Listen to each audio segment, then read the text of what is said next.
Hello friends, welcome to our YouTube channel. आज के video में हम डीएलएड सेकेंड ईयर के संज्ञान, अधिगम और बाल विकास के यूनिट 1 को डिस्कस करने वाले हैं। ये यूनिट 1 है अधिगम की अवधारणा एवं प्रक्रिया। इस यूनिट से रिलेटेड हम सारे इम्पॉर्टेंट टॉपिक को इस वीडियो में कवर करने वाले हैं। मतलब हम संपूर्ण यूनिट 1 को डिस्कस करेंगे।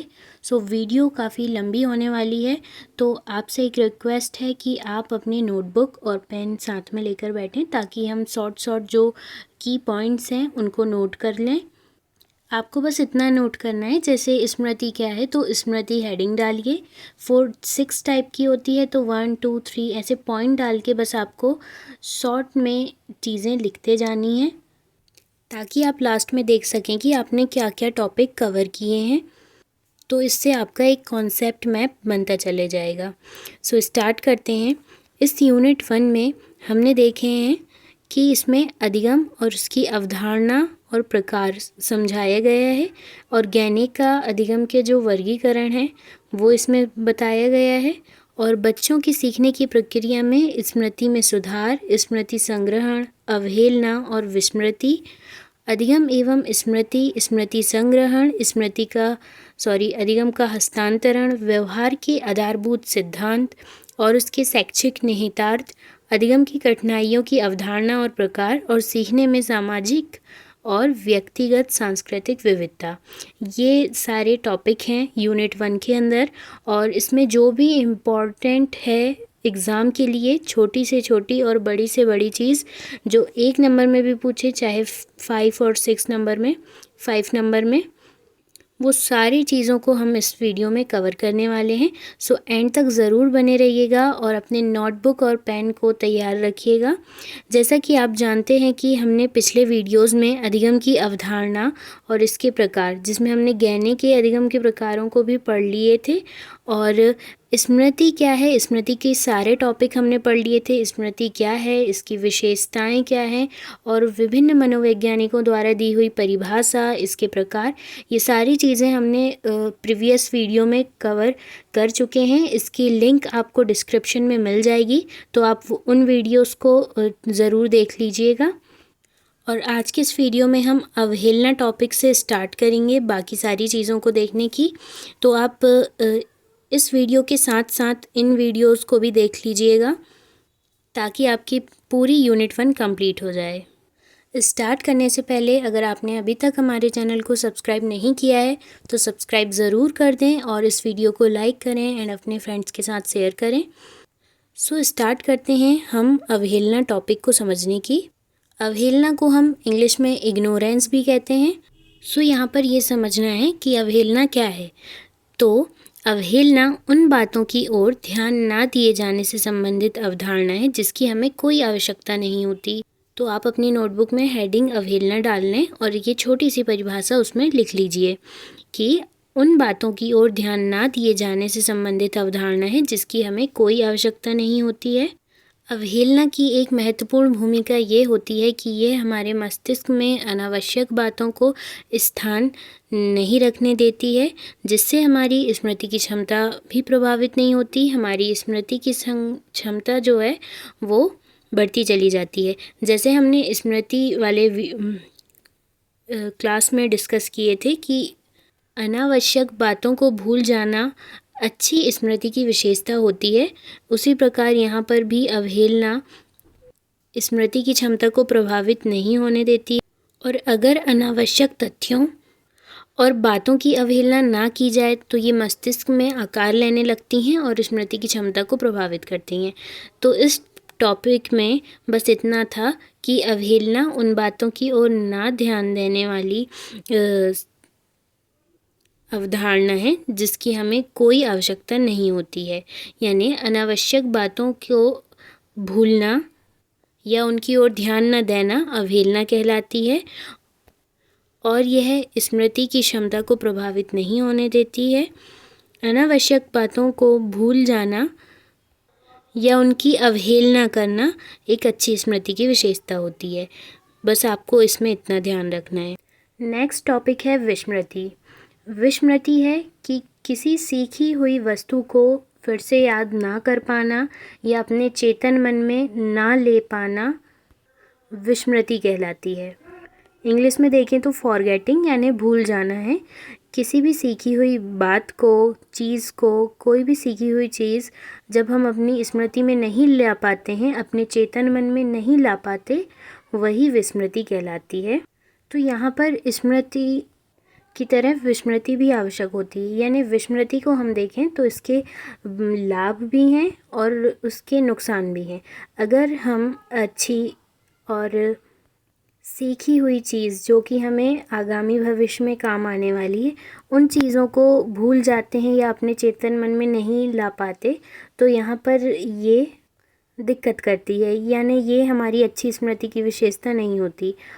और यदि हम अनावश्यक दुखद घटनाओं को भूल जा रहे हैं, उनको विस्मृत कर रहे हैं, तो यहाँ पर विस्मृति का सकारात्मक प्रभाव देखने को मिलता है।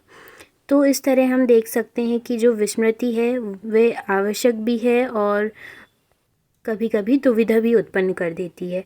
अब हम कुछ परिभाषाओं को देख लेते हैं विस्मृति के संदर्भ में। जैसे कि ड्रेवर ने कहा है, विस्मृति का अर्थ किसी अवसर पर प्रयत्न करने वाला किसी पूर्व अनुभव को याद करने या कुछ समय पहले सीखे किसी कार्य को करने में असफलता। यानी पहले जो कार्य किया है उसको अब वह नहीं कर पाता है व्यक्ति, तो वह विस्मृत कर लिया है उसने अपनी सीखी हुई चीज़ को, तो यही विस्मृति कहलाती है। इसी तरह मन के अनुसार, तो आपको यहाँ पर लेखकों के नाम को ध्यान पे रखते हुए चलना है कि किसने क्या कहा है।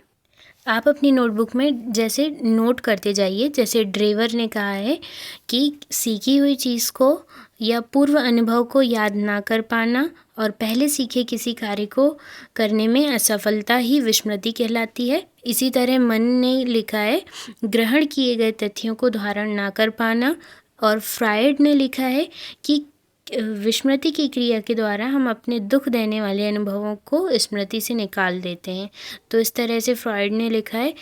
और भाटिया के अनुसार जब व्यक्ति मूल उद्दीपक की सहायता बिना भूतकालीन अनुभवों को चेतन मस्तिष्क में नहीं ला पाता, तो इस क्रिया को विस्मृति कहते हैं। तो आपको इनके नेम और इन्होंने जो बताया है उनके एक छोटे की फैक्टर आपको लिख लेना है, क्योंकि ये ऑब्जेक्टिव में पूछा जाता है और ऑप्शन दिए रहते हैं तो काफ़ी कन्फ्यूज़न क्रिएट होती है। तो आपको ये पता होना चाहिए कि किसने कौन सी परिभाषा दी है। नेक्स्ट अब हम देखते हैं विस्मृति की क्या विशेषताएं हैं। तो बालकों को क्रमानुसार घटनाएं याद नहीं आती हैं। जब भी हम बालकों से कुछ पूछते हैं तो वह क्रमानुसार घटना नहीं बता पाते, तो ये एक विस्मृति के लक्षण हैं। इसी तरह बालक जितने तथ्यों को याद करते हैं वह कुछ ही चीज़ों को स्मृति में ले पाते हैं। और बालकों में अवधान केंद्रित ना कर सकने के कारण विस्मृति भी क्रियाशील हो जाती है। अवधान का मतलब होता है अटेंशन, किसी भी चीज़ को सक्रिय रूप से उसको ध्यान देना। यानी किसी कार्य को कर रहे हैं तो सक्रिय रूप से उसमें ध्यान देना ही अवधान कहलाता है।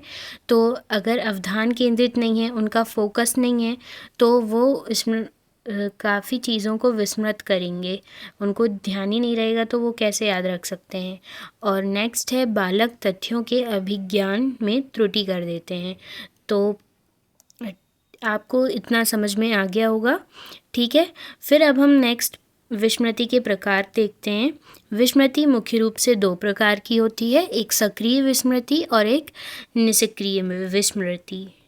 सक्रिय का मतलब होता है कि किसी भी घटना को भूलने के लिए हमें प्रयास करना पड़ता है, तो वह सक्रिय विस्मृति होती है।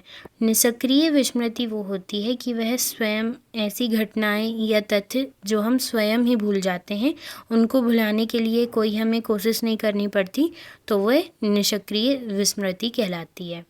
तो आई होप कि आप ये समझ गए होंगे। नेक्स्ट अब हम देखते हैं विस्मृति का महत्व। जैसा कि हमने स्टार्टिंग में देखे थे कि विस्मरण एक नकारात्मक प्रक्रिया के रूप में मानी जाती है। यदि कोई बालक किसी सीखी हुई चीज़ को भूल रहा है तो ये नकारात्मक है। लेकिन हमारे जीवन में कुछ ऐसी घटनाएं होती हैं, दुखद घटनाएं होती हैं, नकारात्मक बातें होती हैं, उनको यदि हम भूल रहे हैं तो वहाँ पर यह सकारात्मक प्रक्रिया के रूप में मानी जाती है। तो यहाँ पर विस्मृति का ये महत्व है कि ऐसी बातें या तथ्य जो हमारे लिए अनुपयोगी हैं या हमारे काम के नहीं हैं और दुखद घटनाएं हैं, तनाव उत्पन्न करती हैं, ऐसी चीज़ों को यदि हम भूल रहे हैं तो यहाँ पर विस्मरण एक महत्वपूर्ण भूमिका निभाती है। तो ये था विस्मृति का महत्व। ठीक है, अब हम यहाँ पर विस्मृति के कारक या हम कारण कह सकते हैं वो पढ़ेंगे कि क्यों हम किसी भी सीखी हुई चीज़ को विस्मृत करते हैं, क्यों हम चीज़ों को भूल जाते हैं। तो हम उसी के कारण यहाँ पर देखते हैं। तो यहाँ पर विस्मृति के कारणों को 2 भागों में बांटा गया है, एक तो सैद्धांतिक कारण और दूसरे सामान्य कारण। जिस तरह हमने स्मृति में पढ़ी थी उसी तरह विस्मृति का कॉन्सेप्ट भी है। तो विस्मृति क्यों होती है, इसके सैद्धांतिक कारण हम यहाँ पर देखते हैं। सैद्धांतिक कारण का मतलब कि मनोवैज्ञानिकों ने क्या इसमें विचार किया है कि विस्मृति क्यों होती है, उससे संबंधित जो 3 सिद्धांत हैं जो कि मनोवैज्ञानिकों ने दिए हैं कि विस्मृति क्यों होती है, विस्मृति के कारण क्या हैं। तो वो 3 सिद्धांत हैं। पहला बाधा का सिद्धांत, दमन का सिद्धांत और अनभ्यास का सिद्धांत। बाधा के सिद्धांत में मुख्य रूप से मूलर, पिलजेकर और वुडवर्थ आते हैं। ये 3 मेन मनोवैज्ञानिक हैं जो बाधा के सिद्धांत के समर्थन है। इसमें इन्होंने बताया है कि व्यक्ति जब भी किसी नए अनुभवों को सीखता है, नई चीज़ को सीखता है, तो उसके प्राचीन के जो अनुभव थे, पहले उनने जो सीखा था वो प्रभावित होते हैं। तो नवीन अनुभव जब पुराने अनुभवों को प्रभावित करते हैं तो ये बाधा का सिद्धांत है, यानी नए अनुभव पुरानी चीज़ों को स्मृति में लाने में बाधा डालते हैं। तो यही बाधा का सिद्धांत है। आप समझ गए होंगे। अब हम नेक्स्ट देखते हैं दमन का सिद्धांत। दमन के सिद्धांत में फ्रॉयड और जेल्सिल्ड आते हैं। ये 2 मेन मनोवैज्ञानिक हैं और इन्होंने दमन के सिद्धांत को प्रस्तुत किया है कि कोई भी व्यक्ति है वो हमेशा अच्छी चीज़ों को, सुख प्रदान करने वाली घटनाओं का अनुभव और उन्हीं को स्मरण में रखना चाहता है। यानी ऐसे अनुभव जो कि किसी व्यक्ति के जीवन के सुखद अनुभव हैं और अच्छी स्मृतियां हैं, केवल उन्हीं अनुभवों को वह स्मरण में रखना चाहता है और जो अप्रिय घटनाएं हैं जिनका उसके जीवन में कोई अस्तित्व नहीं है, उन चीज़ों को वो याद नहीं रखना चाहता। तो इसी प्रकार जब अप्रिय घटनाएं व्यक्ति के चेतन मन से अचेतन मन में चली जाती हैं तो वह धीरे धीरे दमन हो जाती हैं, व्यक्ति उसको भूल जाता है। तो ये दमन का सिद्धांत था। और नेक्स्ट है अनभ्यास का सिद्धांत। अनभ्यास का सिद्धांत एबिंगहॉस ने दिया है और इन्होंने बताया कि विस्मृति एक निष्क्रिय मानसिक प्रक्रिया है। यानी कोई व्यक्ति किसी भी चीज़ को याद करता है लेकिन उसका रिवीजन नहीं करता है तो वह धीरे धीरे उन चीज़ों को भूल जाता है। तो यही है अनभ्यास का सिद्धांत। तो यहाँ से आप समझ गए होंगे सैद्धांतिक सिद्धांत और सैद्धांतिक कारण जो कि ये बताते हैं कि विस्मृति क्यों होती है। एक तो ये कि यदि नए अनुभव पुराने अनुभव में बाधा डालते हैं तो ये बाधा का सिद्धांत है जिससे विस्मृत चीज़ें हो जाती हैं। और सेकंड है दमन का सिद्धांत। इसमें व्यक्ति सुख देने वाले अनुभवों को याद रखता है और अप्रिय घटनाओं को भूल जाता है जिससे वे चेतन से अचेतन मन में चल जाती हैं और दमन हो जाता है उन चीज़ों का। तो ये विस्मृति हो जाती है। नेक्स्ट है अनभ्यास का सिद्धांत। यदि बहुत दिनों तक हम किसी सीखी हुई चीज़ को पुनः स्मरण नहीं रखते हैं या उसका रिवीजन नहीं करते हैं तो वह धीरे धीरे विस्मृत हो जाती हैं। तो ये थे 3 सिद्धांत। आई होप कि आपको समझ में आ गए होंगे। नेक्स्ट अब हम देखते हैं विस्मृति के सामान्य कारण। सामान्यतः हम क्यों भूल जाते हैं चीज़ों को, वो कारण अब हम देखते हैं।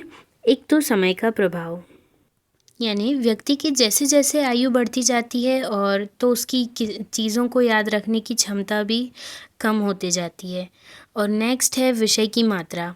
अगर कोई बहुत ही बड़ा विषय है तो हम उसे बहुत जल्दी ही भूल जाते हैं। और देखा जाता है कि जो छोटे छोटे टॉपिक होते हैं उनको हम जल्दी याद रख पाते हैं और काफ़ी दिनों तक याद रख पाते हैं, लेकिन विषय की लंबाई मतलब विषय की मात्रा ज़्यादा होने की वजह से चीज़ें विस्मृत हो जाती हैं। तो ये सामान्य कारण है। नेक्स्ट है विषय का स्वरूप। अगर व्यक्ति जैसे किसी विषय को पढ़ रहा है, अगर वह सरल है, सार्थक है और उसकी रुचि पर आधारित है, तो वह उसे देर तक याद रख पाएगा। और अगर इसके विपरीत ये कठिन है और निरर्थक है, किसी काम का विषय नहीं है, तो वस्तु को शीघ्र भूल जाने की और उस विषय को जल्दी ही भूल जाने की लक्षण हमें दिखाई देते हैं। तो यहाँ पर विषय का स्वरूप भी प्रभावित करता है विस्मृति को। नेक्स्ट अब हम देखते हैं सीखने की दोषपूर्ण पद्धति। अगर किसी विषय वस्तु को गलत तरीके से, गलत विधि से याद कराया जा रहा है तो वह जल्दी भूल जाएगा और विषय वस्तु ज़्यादा दिनों तक याद नहीं रह पानी है। नेक्स्ट अब हम देखते हैं मानसिक आघात। यदि मस्तिष्क पर किसी व्यक्ति को चोट लगती है तो उसकी स्मरण की क्षमता प्रभावित होती है। तो यहाँ पर मानसिक आघात है जो स्मृति को प्रभावित करता है, जिससे चीज़ें विस्मृत होने लगती हैं। नेक्स्ट अब हम देखते हैं मानसिक द्वंद्व। अगर किसी भी विषय वस्तु में व्यक्ति को कन्फ्यूजन रहती है तो वह उस चीज़ को ज़्यादा दिनों तक याद नहीं रख पाएगा और उसकी विस्मृति जो है वो बढ़ जाएगी। नेक्स्ट है मादक द्रव्यों का सेवन। मादक द्रव्यों के सेवन से मानसिक शक्ति दुर्बल हो जाती है, जिससे विस्मृति की संभावना बढ़ जाती है। नेक्स्ट है मानसिक रोग। अगर किसी व्यक्ति को मानसिक रोग हैं तो उसकी स्मरण शक्ति दुर्बल हो जाती है, कमज़ोर हो जाती है। नेक्स्ट अब हम देखते हैं प्रत्याह्वान में इच्छा का अभाव। प्रत्याह्वान का मतलब होता है यदि हमने किसी चीज़ को पढ़ा है और फिर कुछ समय बाद हम उसे दोबारा याद करने की, दोबारा उस बारे में सोचने की कोशिश करते हैं, तो वो दोबारा उस चीज़ को सोचना ही प्रत्याह्वान कहलाता है। तो यदि कोई व्यक्ति किसी भी विषय वस्तु को पढ़ता है, जैसे आप ये क्लास देख रहे हैं और दोबारा आप इन टॉपिक को अपनी स्मृति में लाने की कोशिश नहीं करते हैं और प्रत्याह्वान करने की इच्छा नहीं रखते हैं, तो ये जो आप पढ़ रहे हैं वो बहुत जल्दी ही भूल जाएंगे। और अगर आप भूल जाते हैं तो आप वीडियो को दोबारा देख लीजिएगा। नेक्स्ट है संवेगात्मक असंतुलन। संवेगात्मक असंतुलन भी विस्मृति का एक कारण होता है। इसमें यदि व्यक्ति दुख अनुभव कर रहा है, बहुत ही दुखी है, और अगर हम कुछ पूछ रहे हैं उससे तो वो स्मरण में कि उस बात को लाने में असमर्थ हो जाता है और दोबारा वो चीज़ों को याद नहीं कर पाता। तो ये था संवेगात्मक असंतुलन। तो यहाँ से हमने देखा विस्मृति क्यों होती है, इसके सैद्धांतिक कारण और सामान्य कारण। सामान्य कारण में समय का प्रभाव, विषय की मात्रा।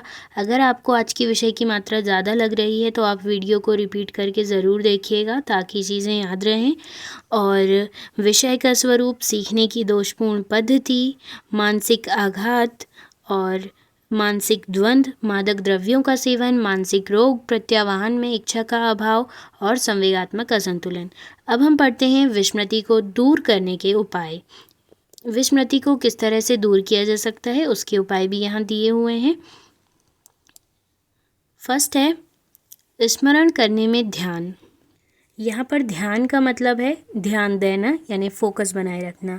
अगर आप इस वीडियो को देख रहे हैं, आप इस टॉपिक को समझ रहे हैं, तो आपका पूरा ध्यान इसमें होना चाहिए। तो आपकी जो विस्मृति है वो कम हो जाएगी और स्मृति की क्षमता बढ़ जाएगी। नेक्स्ट है स्मरण रखने की इच्छा।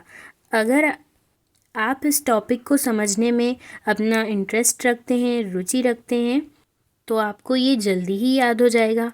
नेक्स्ट है स्मरण के पश्चात विश्राम, यानी अगर आप किसी चीज़ को पढ़ रहे हैं तो आपको कुछ देर का रेस्ट लेना चाहिए, तो आपकी स्मृति की क्षमता काफ़ी बढ़ जाती है।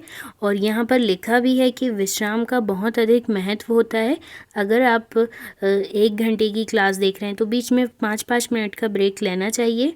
एंड नेक्स्ट है पाठ को दोहराना। अगर आप जैसे इस वीडियो को पढ़ रहे हैं, देख रहे हैं, तो आपको इसे एक बार और रिपीट करना चाहिए ताकि आपको चीज़ें याद रहें। जैसा कि हमने अनभ्यास का सिद्धांत देखे थे, तो उसमें उन्होंने बताया था कि चीज़ों को दोबारा ना देखने की वजह से हम विस्मृत कर जाते हैं विषय वस्तु को। इसी तरह पाठ को दोहराना यहाँ पर इम्पॉर्टेंट रोल निभाता है। नेक्स्ट है सस्वर वाचन।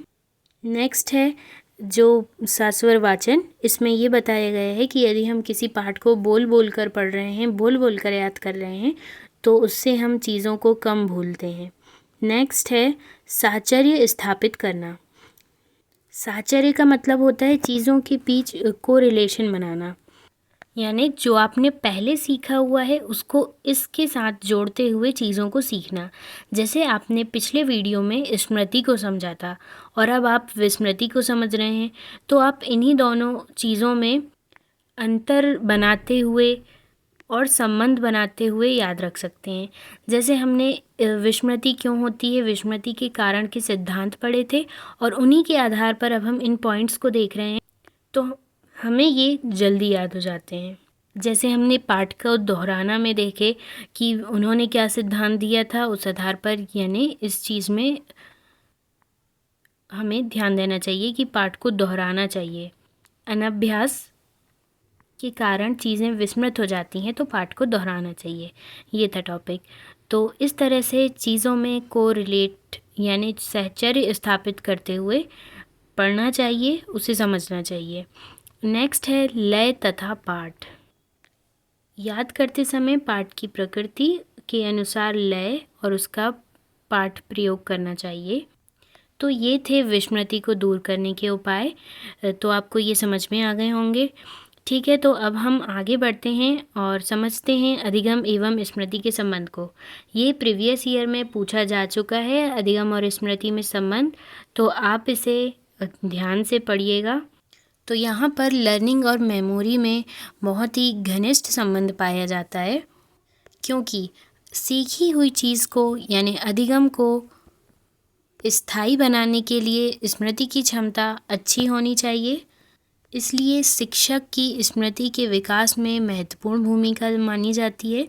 शिक्षकों का शिक्षण अधिगम प्रक्रिया में महत्वपूर्ण संबंध होता है, यानी एक शिक्षक अपने शिक्षण कौशलों का प्रयोग करते हुए बालकों की स्मृति में वृद्धि करने में अपनी महत्वपूर्ण भूमिका निर्वहन कर सकता है।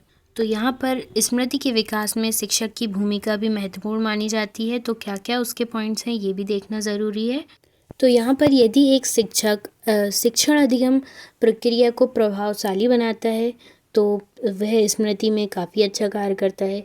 छात्रों की क्रियाशीलता को महत्व दें, क्योंकि क्रियाशील रूप से सीखेगा बच्चा तो वो काफ़ी अच्छा चीज़ों को याद रख पाएगा। नेक्स्ट है छात्र की सहभागिता का महत्व। जो भी शिक्षण कार्य कराया जा रहा है वो बाल केंद्रित होना चाहिए और रुचिपूर्ण होना चाहिए, और छात्रों के नियमित स्वास्थ्य का परीक्षण भी करते जाना चाहिए। भय मुक्त वातावरण होना चाहिए, किसी भी बल रूप से बच्चों को नहीं सिखाना चाहिए और उनके चिंतन का विकास करना चाहिए। और छात्रों की व्यक्तिगत समस्याएं हैं, उनका पता लगाकर उनका समाधान करने का प्रयास करना चाहिए। एक शिक्षक को प्रेरणा प्रदान करनी चाहिए और सक्रिय अधिगम प्रविधि यानी एक्टिव लर्निंग मेथड का यूज़ करना चाहिए और पाठ सहगामी क्रियाओं का प्रयोग करना चाहिए, यानी TLM वगैरह चीज़ों का यूज़ करना चाहिए। नेक्स्ट अब हम देखते हैं अधिगम का हस्तांतरण या स्थानांतरण। ठीक है, तो आपको जितने भी हमने अभी टॉपिक्स कवर किए वो आपको अच्छी तरह से याद हो गए होंगे। अगर आपको कोई भी डाउट है तो वीडियो को दोबारा ज़रूर देखें और कमेंट में अपना फीडबैक ज़रूर शेयर करिएगा। तो यहाँ पर अब हम समझते हैं कि अधिगम का हस्तांतरण या स्थानांतरण क्या होता है। आप इसे ऐसे सोचिए, यदि आपने पहले साइकिल चलाना सीखा होगा और अब आप सीख रहे हैं बाइक चलाना, तो बाइक चलाने और साइकिल चलाने में कुछ कुछ समानताएं होती हैं। तो बाइक चलाने में आपको साइकिल चलाने में जो सीखे थे आपने, उसका ज्ञान यूज़ हो रहा है वहाँ पर, तो यही अधिगम का स्थानांतरण कहलाता है। यानी पूर्व सीखे गए ज्ञान का नवीन सीखे जाने वाले ज्ञान में जो प्रभाव पड़ता है उसे हम सीखने का स्थानांतरण कहते हैं। और ये स्थानांतरण सकारात्मक और नकारात्मक भी हो सकता है, क्योंकि कुछ चीज़ें जो हमने पूर्व में सीखा है वो नए ज्ञान को सीखने में बाधा भी डाल सकती हैं और सहयोग भी कर सकती हैं। जैसे गणित के परिप्रेक्ष्य में देखें तो हमने पहले प्लस माइनस मल्टीप्लाई और डिवाइड ये सीखा है, और अब हम दूसरे जो सवाल कर रहे हैं तो उसमें वो सहायता कर रहे हैं। लेकिन ऐसी कुछ चीज़ें जो हमने पहले सीखी हैं और हम नया कॉन्सेप्ट सीख रहे हैं तो वो वहाँ पर कन्फ्यूज़न क्रिएट कर रही हैं। तो ये बाधा हो सकती है अधिगम स्थानांतरण में और सीखने की प्रक्रिया में। तो इसकी परिभाषा लिखते टाइम आप ये ध्यान रखिएगा कि पूर्व सीखे गए ज्ञान का नवीन सीखे जाने वाले ज्ञान पर जो प्रभाव पड़ता है उसे सीखना का स्थानांतरण कहते हैं। तो यहाँ पर ये कुछ परिभाषाएं दी हुई हैं, आप इन्हें देख लीजिएगा। हम कुछ लोगों के द्वारा दी गई परिभाषा देखते हैं। जैसे कॉल्सनक ने कहा है, अधिगम के स्थानांतरण से आशय एक परिस्थिति में प्राप्त ज्ञान, आदत, निपुणता, अभियोग्यता का दूसरी परिस्थिति में प्रयोग करना है। यानी एक परिस्थिति में जो भी आपने ज्ञान का यूज़ करके चीज़ों को सीखा है उसी का दूसरी परिस्थिति में यूज़ करना अधिगम का स्थानांतरण कहलाता है। सोरेनसन ने बोला है कि व्यक्ति उस सीमा तक सीखता है जब तक एक परिस्थिति से प्राप्त योग्यताएं दूसरी परिस्थिति में सहायता करती हैं। यानी एक परिस्थिति में यदि आपने कोई चीज़ सीखी है उसे आप दूसरी परिस्थिति में यूज़ कर रहे हैं तो यही सीखना कहलाता है। यानी सीखने का सही स्वरूप जो है वो यही है, अधिगम का स्थानांतरण। नेक्स्ट अब हम देखते हैं यहाँ पर अधिगम स्थानांतरण के अर्थ को निम्नलिखित प्रकार से स्पष्ट किया जा सकता है। यानी अधिगम स्थानांतरण की प्रोसेस क्या क्या है, इनमें किन चीज़ों की ज़रूरत पड़ती है जब अधिगम स्थानांतरण माना जाता है। तो उसके लिए सर्वप्रथम स्थायी सीखना। यदि आप कोई भी चीज़ों को स्थायी रूप से सीखेंगे तभी आप उसका यूज़ दूसरी परिस्थिति में कर पाएंगे। तो यहाँ पर स्थायी सीखना। नेक्स्ट है सही प्रतिमानों का चुनाव या स्थिति का चयन। अगर आप किसी नई चीज़ को नई परिस्थिति में सीखने का प्रयास कर रहे हैं और पूर्व में आपने बहुत से अनुभवों को इकट्ठा करके रखा है, बहुत सी चीज़ों को सीखा है, लेकिन उनमें से सही चीज़ का चुनाव करते हुए नई चीज़ में लागू करना वो स्थिति का चयन कहलाता है। अगर आप सही चीज़ का चयन करके यूज़ करेंगे, सीखने का प्रयास करेंगे तो शीघ्र रूप से सीखने में सहायता करेगा। तो यहाँ पर स्थिति का चयन अधिगम स्थानांतरण में महत्वपूर्ण भूमिका निभाता है। नेक्स्ट है प्रभाव, यानी सीखने का प्रभाव। तो सबसे पहले हम ये तो समझ गए कि सीखने का स्थानांतरण कब प्रकट होगा या कब स्पष्ट होगा, जब हमने पूर्व ज्ञान को उस जगह में यूज़ किया है नई परिस्थिति में। लेकिन जो इसका प्रभाव है वो व्यक्ति के अर्जित ज्ञान, प्रशिक्षण और उसकी आदतों के प्रभाव में सम्मिलित है। तो जिससे हम ये देख सकते हैं कि जो स्थानांतरण है वो सकारात्मक हो रहा है या नकारात्मक प्रकार का हो रहा है। तो ये तीन चीज़ें थीं जो अधिगम स्थानांतरण में होती हैं। एक स्थायी सीखना, दूसरा स्थिति का चयन और तीसरा प्रभाव। नेक्स्ट अब हम देखते हैं अधिगम स्थानांतरण के प्रकार। ठीक है, तो आप इतना समझ गए होंगे। अब हम अधिगम स्थानांतरण के प्रकार पढ़ते हैं। यहाँ पर अधिगम स्थानांतरण के 3 प्रकार होते हैं। एक धनात्मक स्थानांतरण, एक ऋणात्मक स्थानांतरण और एक शून्य स्थानांतरण। धनात्मक स्थानांतरण यानी आप देख सकते हैं सकारात्मक स्थानांतरण।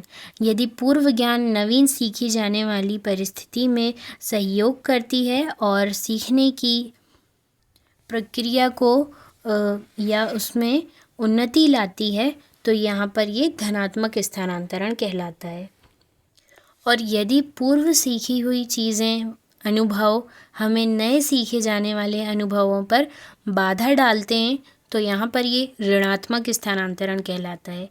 और जब पूर्व ज्ञान नई सीखे जाने वाली चीज़ों में, परिस्थितियों में ना ही सकारात्मक प्रभाव डालती हैं ना ही नकारात्मक, यानी आप ये भी लिख सकते हैं कि ना धनात्मक स्थानांतरण होता है ना ही ऋणात्मक, तो वहाँ पर शून्य स्थानांतरण कहलाता है। यानी पूर्व ज्ञान हमारा नई परिस्थितियों में ना ही सहयोग कर रहा है ना ही प्रभाव डाल रहा है, तो वो शून्य स्थानांतरण कहलाता है। तो ये भी इजी टॉपिक था, ये भी हम समझ चुके। अब हम देखते हैं अधिगम स्थानांतरण के सिद्धांत। यहाँ पर अधिगम स्थानांतरण के प्राचीन सिद्धांत हैं और आधुनिक सिद्धांत हैं। प्राचीन सिद्धांतों में गेट्स द्वारा दिए गए सिद्धांत हैं। एक मानसिक शक्तियों का सिद्धांत, जिसे हम औपचारिक मानसिक प्रशिक्षण, ये दोनों एक ही टाइप के हैं।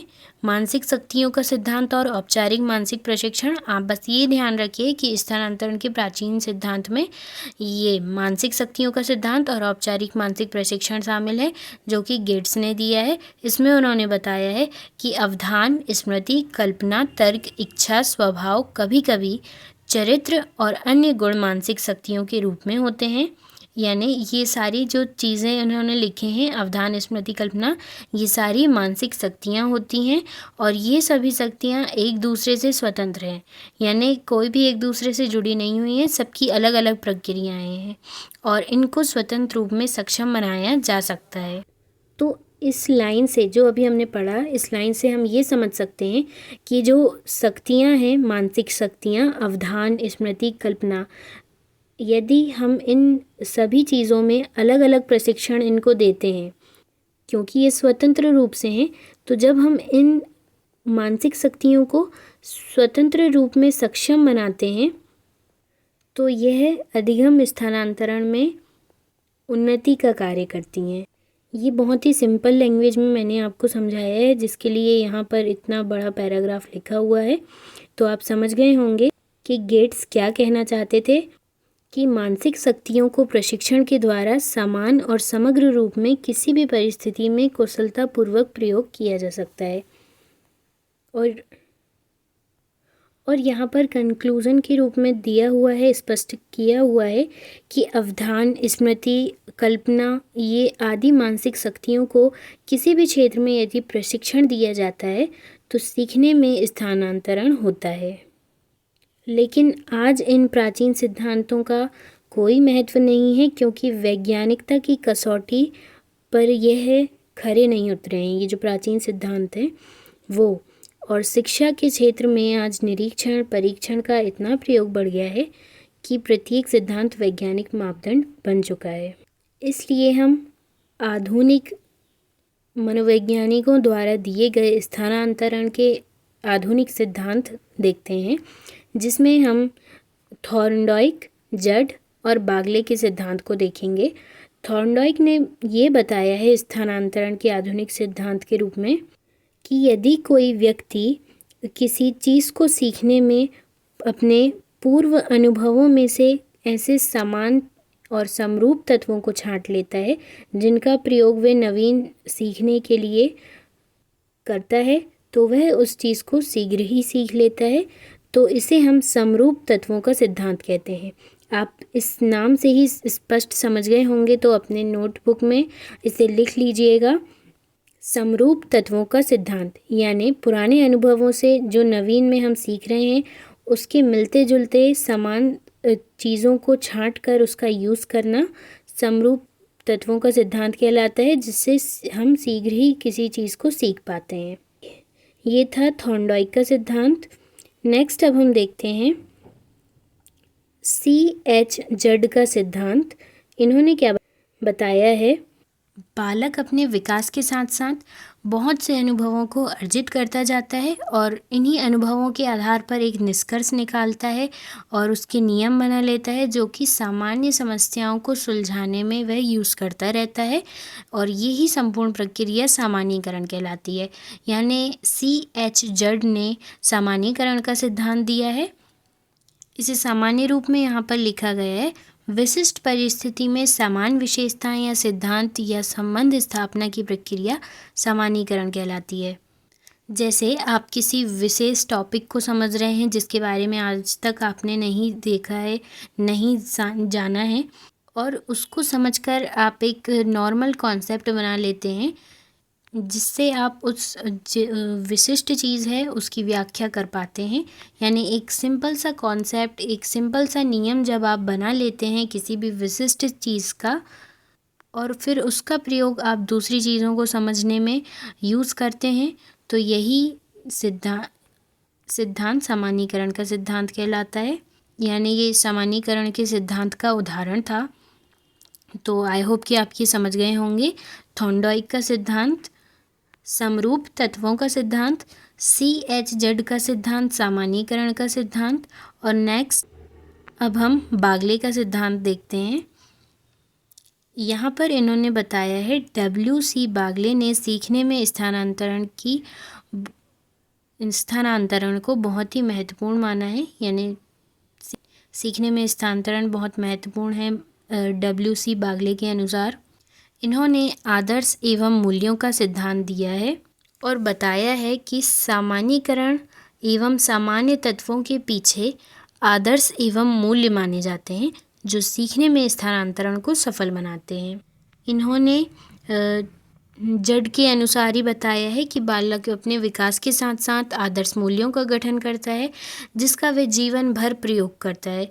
तो बस आप इतना ध्यान रखिए कि इसमें सामान्यीकरण एवं सामान्य तत्वों के पीछे आदर्श एवं मूल्य माने जाते हैं जो कि सीखने के स्थानांतरण को सफल बनाते हैं।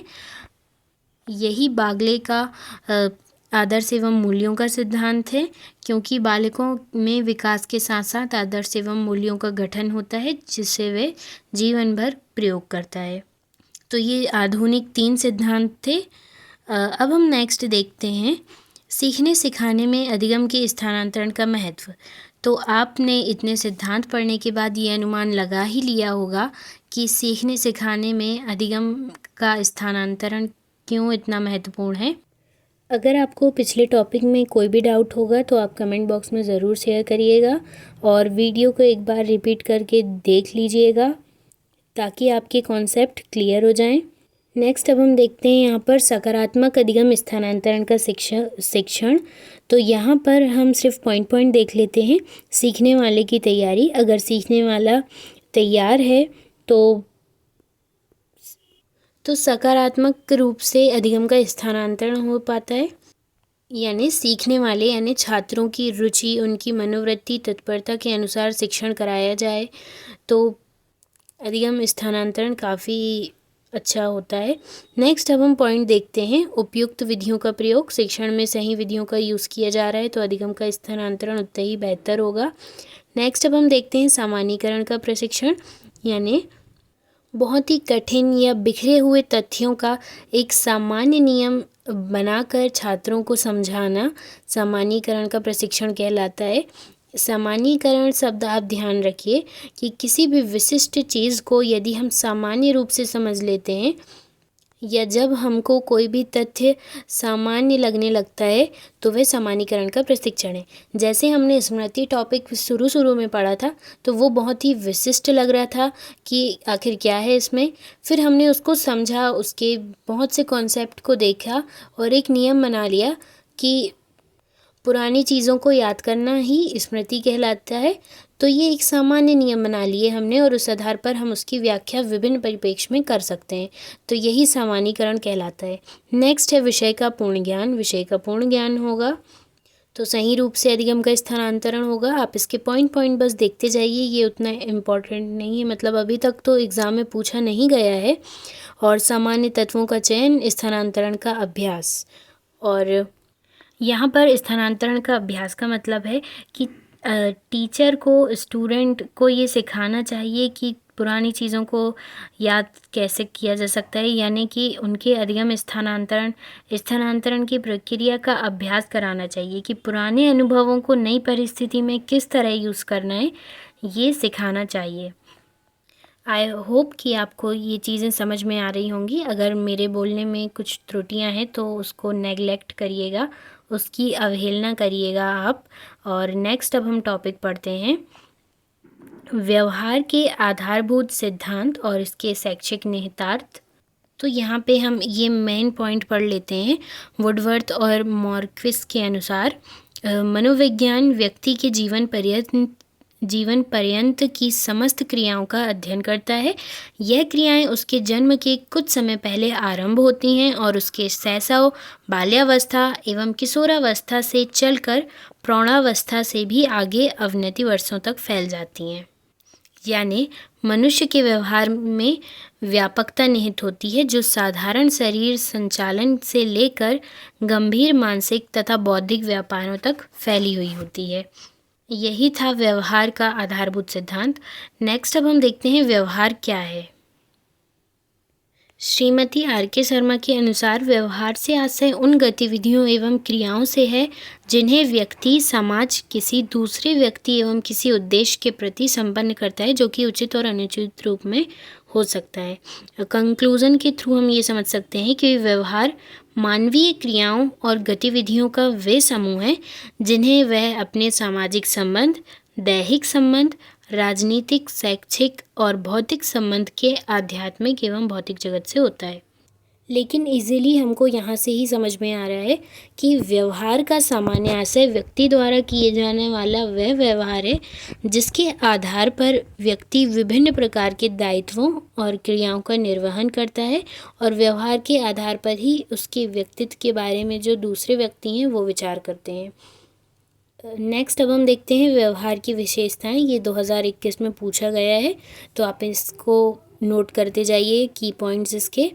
व्यवहार संबंधित व्यक्ति द्वारा संपन्न की जाने वाली विभिन्न प्रकार की क्रियाओं एवं गतिविधियों से होता है। यानी क्रियाओं एवं गतिविधियों से व्यवहार दिखाई देता है, ये एक विशेषता हो गई। और व्यवहार को उसके स्वरूप, आवश्यकता एवं मान्यता के आधार पर उचित व्यवहार एवं अनुचित व्यवहार के रूप में जाना जाता है।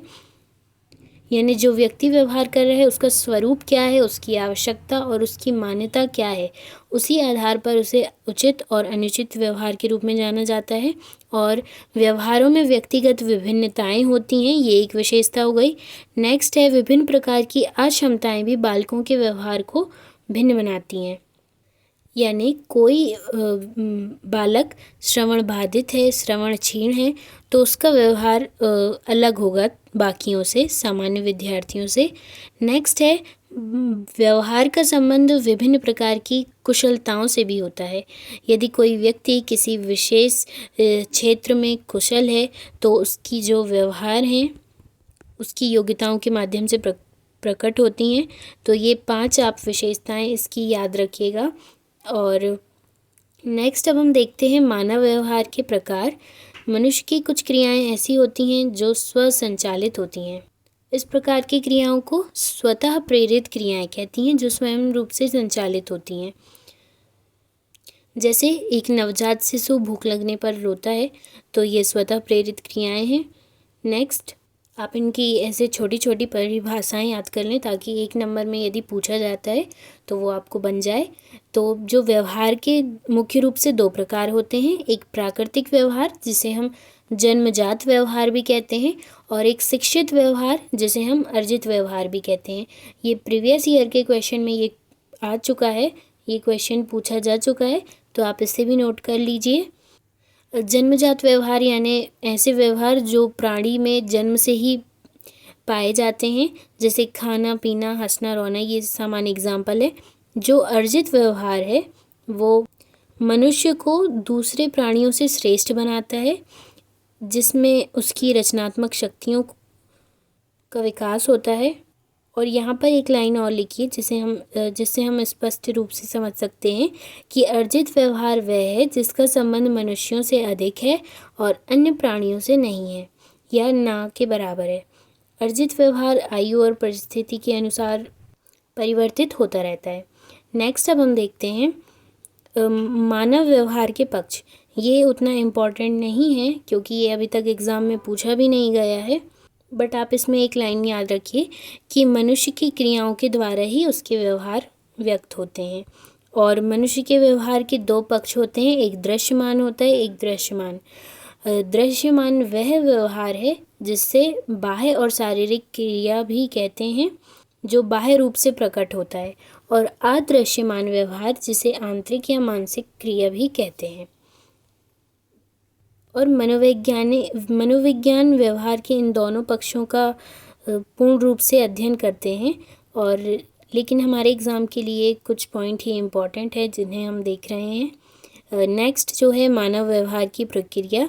तो कोई भी मानव व्यवहार में 3 प्रक्रियाएं देखी जाती हैं, एक उद्दीपन, एक प्रत्युत्तर और एक व्यक्ति। उद्दीपन ऐसी शक्तियां हैं जो मनुष्य को प्रभावित करती हैं। नेक्स्ट है प्रत्युत्तर, रिस्पॉन्स, किसी भी उद्दीपन द्वारा की गई क्रिया के विपरीत जो व्यक्ति के द्वारा प्रत्युत्तर या प्रतिक्रिया होती है वही है प्रत्युत्तर, यानी उद्दीपन के प्रति अनुक्रिया करना ही प्रत्युत्तर कहलाता है।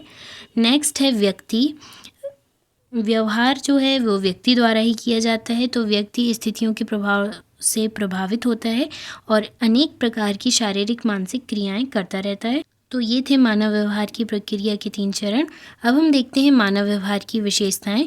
तो इसमें आप पॉइंट नोट कर लीजिए। उद्दीपन के प्रति अनुक्रिया करना एक मानव व्यवहार की विशेषता है, और स्थितियों के साथ समायोजन करना ये भी एक मानव व्यवहार में परिलक्षित है कि जिस भी प्रकार की स्थिति होती है उसी के आधार पर समायोजन उसमें पाया जाता है, समायोजन करने की क्षमता। नेक्स्ट अब हम देखते हैं स्थितियाँ अथवा वातावरण। वातावरण मानव के व्यवहार को प्रभावित करता है, और जो है प्राकृतिक लक्षण। ये स्थितियाँ एवं वातावरण, ये वातावरण के साथ समायोजन करने की क्षमता के आधार पर ही है ये पॉइंट, आप उसी प्रकार से इसको लिखिएगा। नेक्स्ट है प्राकृतिक लक्षण।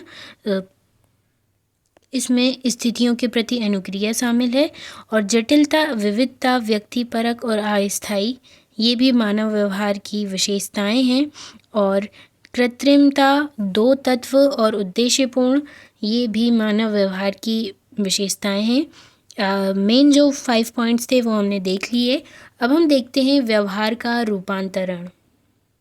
तो यहाँ पर श्रीमती R.K. शर्मा के अनुसार व्यवहार रूपांतरण एक ऐसा विचार है जिसमें व्यवहार को एक नियंत्रित प्रक्रिया के अनुसार सुधारात्मक एवं परिवर्तनीय रूप से प्रस्तुत किया जाता है, और इस प्रकार के परिवर्तन की प्रक्रिया मानव और पशुओं में समान रूप से संपन्न की जाती है। यानी यहाँ पर हम कह सकते हैं कि व्यवहार रूपांतरण एक निश्चित प्रक्रिया है, और व्यवस्था के अनुसार व्यक्ति को नवीन तथ्यों को सीखने के लिए कार्य करना पड़ता है, और परिणाम स्वरूप व्यक्ति को अपने व्यवहारों में वांछित परिवर्तन लाने पड़ते हैं। अब व्यवहार रूपांतरण की विशेषताएं कौन कौन सी होती हैं? व्यवहार रूपांतरण की विशेषताओं को ये जो मैंने अंडरलाइन किया है उससे हम इजीली समझ सकते हैं। पहला तो ये कि ये मानव और जानवरों में समान रूप से होती है। सेकंड पॉइंट ये कि व्यवहार के सुधारात्मक पक्ष से संबंधित होती है। और थर्ड पॉइंट ये है कि इसका जो आधार है, यानी व्यवहार रूपांतरण का आधार अधिगम प्रक्रिया ही होती है। और फोर्थ पॉइंट है व्यवहार रूपांतरण का संबंध अधिगम सिद्धांतों से होता है, और इसका संबंध विकास की प्रक्रिया से होता है। ये मेन 5 पॉइंट से जो हमने देखा, इनको आप नोट कर लीजिएगा। नेक्स्ट अब हम देखते हैं व्यवहार रूपांतरण की आवश्यकता और महत्व क्या क्या है। तो अगर ये क्वेश्चन आ भी जाता है तो आप इजीली लिख सकते हैं, क्योंकि हमने इतने पॉइंट डिस्कस कर चुके हैं। तो आप यहाँ से लिख सकते हैं कि वांछित आदतों को सीखने के लिए, वांछित लक्ष्यों की प्राप्ति के लिए व्यवहार में रूपांतरण किया जाता है। अनेक अवसरों में अपनी प्रतिभाओं के विकास के लिए व्यवहारों में रूपांतरण किया जाता है। इस तरह से आप विभिन्न प्रकार के पॉइंट लिख सकते हैं। नेक्स्ट अब हम देखते हैं व्यवहार रूपांतरण के सिद्धांत। तो यहाँ पर व्यवहार रूपांतरण के सिद्धांत में नियंत्रण और निर्देशन का सिद्धांत, और दूसरा घटनाओं से प्रभाविता का सिद्धांत, और तीसरा मानव व्यवहार के बाह्य तथ्यों से संबंधित सिद्धांत, और चौथा कुसमायोजन की परिस्थितियों में भी बालकों में विभिन्न प्रकार की ऐसी परिस्थितियां देखी जाती हैं जिसमें कुसमायोजन को समायोजन में परिवर्तित कर दिया जाता है। तो यहाँ से आप लिख सकते हैं समायोजन का सिद्धांत। तो इस तरह से आपको ऐसे पॉइंट्स में से सिद्धांत खोजने पड़ते हैं, और फिर आपको पेपर में पॉइंट्स लिखने होते हैं। अगर आप एकदम पैराग्राफ में लिख देते हैं तो आपको उतने अच्छे मार्क्स नहीं मिलते। तो बेटर ये है कि अपने पॉइंट्स का क्रिएशन करें और इस आधार पर अपनी परीक्षा में लिख कर आएँ। यहाँ पर व्यवहार रूपांतरण की यांत्रिकी दी हुई है, जिसमें व्यवहार रूपांतर की प्रक्रिया और इसके प्रबंध के सोपान होते हैं, जिसमें समस्या की पहचान, लक्ष्यों का निर्धारण, आधार रेखा की स्थापना, मध्यस्थों का चुनाव और मूल्यांकन किया जाता है। और व्यवहार रूपांतरण की जो व्यू रचनाएं होती हैं, उसमें हम स्पष्ट रूप से ये देख सकते हैं कि धनात्मक पुनर्भलन, समाप्त करने या ध्यान ना देने की तकनीक और प्रतिमान तकनीक, दंड तकनीक, क्रमबद्ध आरोह तकनीक, ये जितनी भी चीज़ें इसमें लिखी हुई हैं, जो हमने पहले कॉन्सेप्ट क्लियर कर चुके हैं, उसी से रिलेटेड हैं और बिल्कुल इस तरह से हैं कि आप इजीली इसमें लिख सकते हैं अगर ये आ जाता है। वैसे अभी तक तो ये प्रीवियस ईयर के क्वेश्चन में पूछा नहीं गया है, बट आप इसको देख लीजिएगा एक बार। और यहाँ पर व्यवहार रूपांतरण में शिक्षक की क्या भूमिका होती है, तो इसमें आप बहुत अच्छे पॉइंट खुद से बना सकते हैं। जैसे व्यवहार, जब हमने वो विस्मृति दूर करने में शिक्षक की क्या भूमिका होती है पढ़े थे, उसी तरह इसमें भी व्यवहार रूपांतरण में और अधिगम के स्थानांतरण में भी हमने देखा था कि शिक्षक की भूमिका किस तरह से रहती है। उसी तरह इसमें भी लिख देना है आपको, कोई बहुत बड़ी चीज़ नहीं है। केवल मेन जो की पॉइंट्स होते हैं, नए नए वर्ड होते हैं, जैसे स्मृति, अवहेलना, विस्मृति, इन कॉन्सेप्ट को समझना बहुत इम्पॉर्टेंट होता है। तो हमने उन सभी चीज़ों को देखा। अब हम देखते हैं नेक्स्ट, सीखने में व्यक्तिगत और सामाजिक सांस्कृतिक विविधता, जिसमें सामाजिक अंतःक्रिया क्या है ये पूछा गया है। सामाजिक अंतःक्रिया यानी सोशल इंटरैक्शन, यानी सामाजिक विकास के अंतर्गत सामाजिक अंतःक्रिया बालकों में पाई जाती है। जैसे वे अपने भाई बहन, माता पिता और अपने साथियों के साथ इंटरैक्शन करता है, अंतःक्रिया करता है, वही इसमें आ जाती हैं। तो इसमें हम देखते हैं सामाजिक अंतःक्रिया के कितने प्रकार होते हैं। तो इसमें आता है व्यक्ति से व्यक्ति की अंतःक्रिया। अंतःक्रिया या इंटरैक्शन से हम नॉर्मली ये समझ सकते हैं कि दूसरे लोगों से इंटरैक्ट करना, उनसे बात करना, सहयोग लेना और इस तरह सब कुछ। तो इसी प्रकार से इनको कितने 4 टाइप्स में बांटा गया है।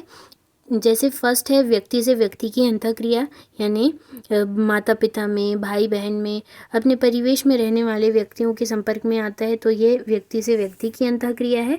और व्यक्ति से समूह की, यानी ये जब कोई नेता वगैरह समूह में लोगों से बातचीत करता है, या एक बालक अपने कक्षा के समक्ष सभी सहपाठियों से बात करता है, तो वह व्यक्ति से समूह की अंतःक्रिया कहलाती है। और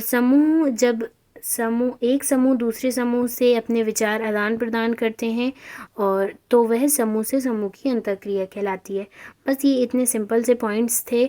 और चौथा है व्यक्तिगत अंतःक्रिया, जब एक व्यक्ति अपने आप से, यानी अपने कार्यों के प्रति निर्णय लेने में, अपने